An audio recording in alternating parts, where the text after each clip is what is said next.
Hey, what's up everybody? It's Saturday on GenderqueerChat. I am a couple days late with this video, but I have a very special guest with me today. This is my very best friend. This is Manic. She is a linguist, so Hi. I thought she would be perfect for this week because this week's topic is language. So, Manic studies language, she teaches language, she speaks a whole bunch of languages. So I thought maybe I would just ask her a few questions and go from there. So, first thing is I wanted to ask you about singular they as a pronoun and if that is grammatically correct or not, because there is quite a bit of controversy surrounding whether or not that's grammatically correct. So, It is grammatically correct because, as we all know, gender is a fluid construct and has nothing to do with the loins you were born with, if you'll excuse my putting it so bluntly. For example, in academic writing, we're actually encouraged to use they as a pronoun when quoting an author or a researcher because we should not make assumptions as to whether the person concerned is male or female as long as the information is accurate and appropriate to the content we're using it for. And also terms like, say, stewardess or fireman are considered sexist in modern times and reflective of patriarchal society that we live in. So it is grammatically correct to say they as a singular pronoun in not just in academic circles but in everywhere English is spoken. Well, if you wouldn't call a flight attendant a stewardess, then I think you're good. Yeah. All right. I would feel a little odd about calling someone a stewardess. I would just say flight attendant. Therefore, I think it's perfectly fine to use the word they. All right. So there you go. Professional opinion. They is grammatically correct. 2 cents worth. So the next thing I was thinking you could probably tell us a little bit about the history of gender in English and sort of where it came from and, just a bit of the history.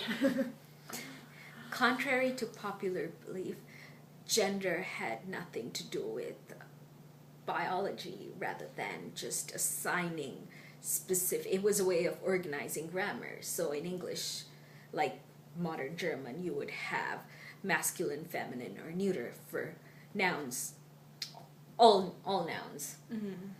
And it would just be a convenient way of creating noun endings because it just came from Old Norse and Latin. So if there's like masculine, feminine, and neuter, where did the terms like masculine and feminine, like why make something masculine and feminine in the first place? Was that, so that wasn't based on some like sex, that was based on something completely different, or? It was completely different and based on grammar. Okay. Just so the written language didn't sound as awkward. Because remember, words were a lot longer back then, and we didn't even use the same writing system. Gender, as in male and female, didn't actually start till well after the 14th century.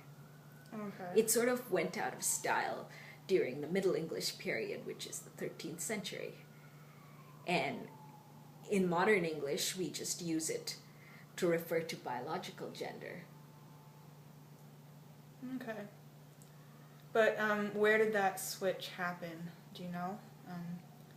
Like when did it go from being a grammatical thing to a biological sex thing? Around the end part of Middle English and into modern English, around that period. Yeah. And do you know why that happened, or like was there any new concepts that were introduced into society, or I don't know if you would know this and just It just sorry. I guess it just reflects how sluggish and lazy we've become as people, because it just seemed a little verbose to use gender the way it was. And remember, language is it's like any form of organism, a living, breathing thing that's shaped by experiences. Mm-hmm. But it's actually very hard to pinpoint exactly why and when they stopped and started. Interesting. So maybe we're 5 minutes in. Maybe you could tell us a little bit about other languages and which languages are very gendered, and then other languages that don't use gender. Like for instance, maybe you could tell us a little bit about Sinhalese, which is your first language, and how gender is used in that. Well, I'll start by commenting that the languages that have the most stringent forms of gendered pronouns are usually the European ones, the ones that came from Romance languages. Yeah. Or from Germanic, so English, Dutch, German, or from Romance languages, Italian, French, Spanish, etc. And I think this is quite problematic because society itself is very conservative and unwilling to change, which I'm sure you have more to say about than or understand more of. But for example, Japanese, Malay, Chinese, these languages don't really use a gendered pronoun.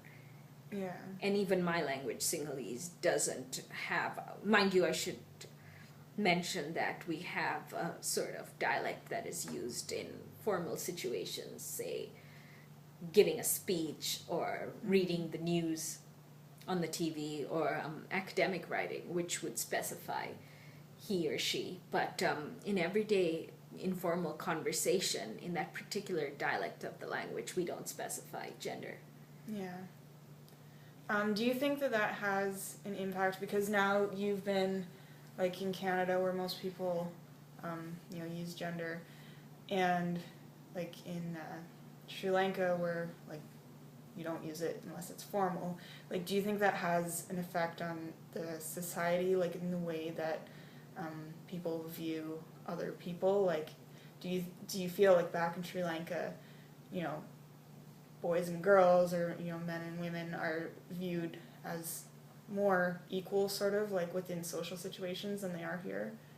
Like, is there less of a division, or is there?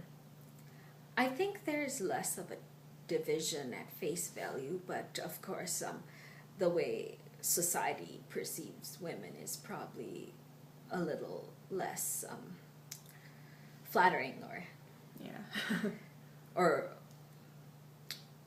I guess progressive the way it is here.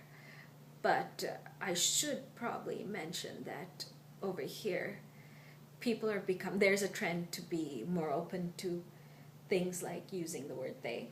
Mm-hmm. Does that answer it?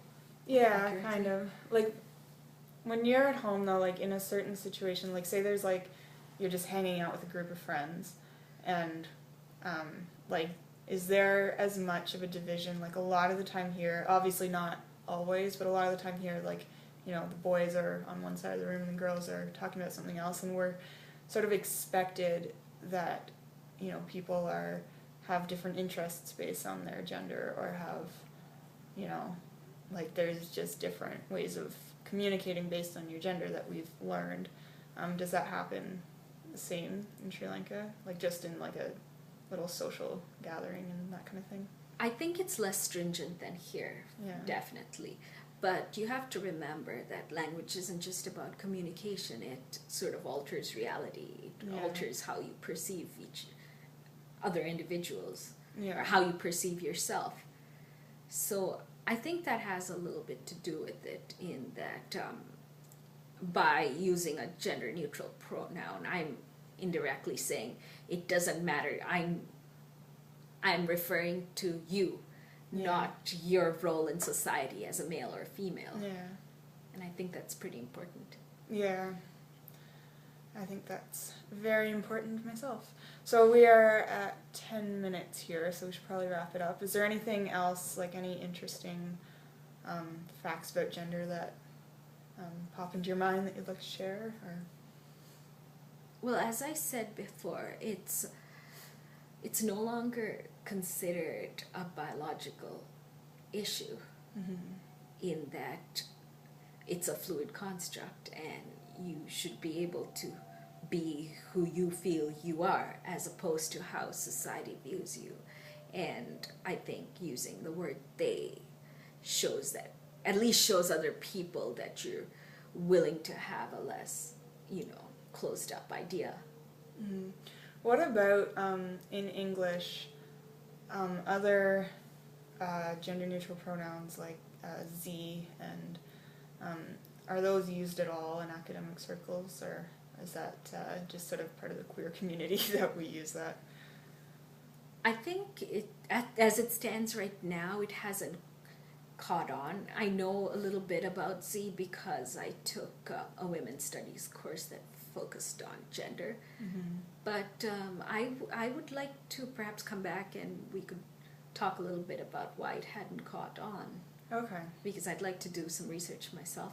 Okay. Now that you've sparked my interest. All right, that sounds good. So if anybody has any questions that they want to ask Manic, just leave it in the comments and I will ask her for you. And that's it for today. So have a good week, guys. I will see you next week. Thanks for having me. That was really awkward. It's okay.